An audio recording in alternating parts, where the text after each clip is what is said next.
जी, मैं भारतीय रेल में टीटी के रूप में सेवा देता हूं और मैं अपनी नौकरी पूरी ईमानदारी और मेहनत से करने का प्रयास करता हूं। अपनी नौकरी करते समय कभी कभी ऐसा होता है कि किसी ऐसे यात्री से मुलाकात हो जाती है जिसके पास ट्रेन का टिकट नहीं होता। जब मैं ऐसा किसी यात्री पर टिकट लेने का दबाव बनाता हूं तो वे हाथ पैर जोड़ने और गिड़गिड़ाने लगता है, जैसा व्यवहार करने लगता है। ऐसे दृश्य देखकर मेरा मन कभी कभी व्यथित हो जाता है कि ऐसा लगता है कहीं मुझसे कोई अपराध नहीं हो रहा। अपराध तो नहीं, आप अपनी ड्यूटी निर्वाह कर रहे हैं, पर कभी कभी परिस्थिति ऐसी होती है।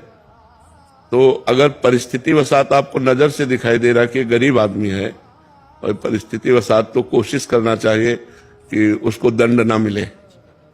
और जब दिखाई दे रहा है कि ये अपनी किसी रुआब में सरकारी वस्तु का दुरुपयोग कर रहा है, तो फिर आप पे पावर है, आप फिर उस पर दंड विधान कर सकते हैं।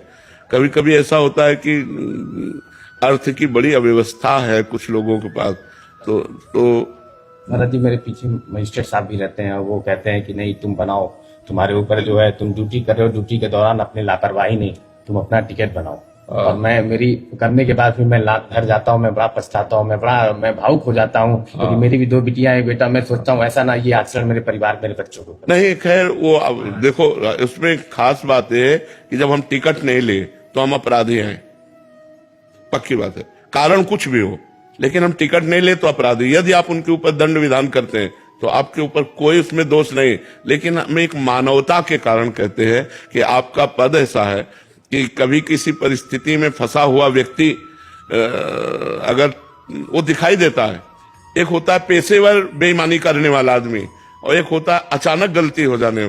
तो कई कारणों से, ऐसे कई कारणों में अगर कोई फंस रहा है और आपके ऊपर ऑफिसर है, दबाव पड़ रहा है, तो आप अपनी जेब से लगा दीजिए कि 100 रुपया 500 रुपया मैं लगा देता हूं, आगे से कभी चूक मत करना। तो मतलब इससे भगवान की कृपा प्राप्त होगी आपको। महाराज जी, आप भी बताते हैं कि आपके साथ भी ऐसी परिस्थिति आई थी एक बार। हाँ, परिस्थिति होती, तभी उसमें हमने कहा है कि ऐसी कई कारण हो सकते हैं जिन परिस्थितियों में, तो अगर वो परिस्थिति वसात है तो दिखाई देता है नेत्रों से, और अगर वो मतलब उसका धंधा है ये कि फ्री ट्रेन में चलना, तो फिर ऐसे लोगों को दंड विधान करना ही चाहिए।